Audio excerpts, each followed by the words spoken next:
আমি মানব কিমান মাৰিব আমি পুলিচৰ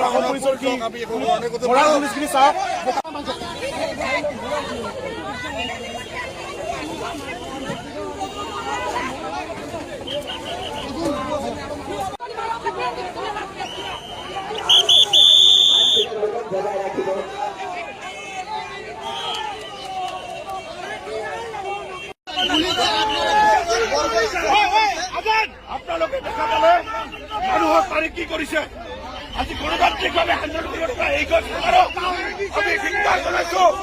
কালি আমি সংবাদমেল আমি অনুষ্ঠিত কৰিম আৰু প্ৰত্যেকজন বিৰোধীসকলৰ ওপৰত যে পুলিচৰ গুণ্ডাগিৰি তাৰ উত্তৰ এই চৰকাৰে পাব। আমি কথা কৈছো আজি মহিলা পুলিচ বিভাগে আজি মহিলাক মাৰি মাৰি পকৰাই দিছে। এই হিটলাৰী শাসন আৰু ধুবুৰী জিলা প্ৰশাসনক আমি ধিক্কাৰ জনাইছো। ধুবুৰী জিলা প্ৰশাসনৰ এগেইনষ্টত প্ৰগ্ৰাম ঘোষণা কৰা হ'ব।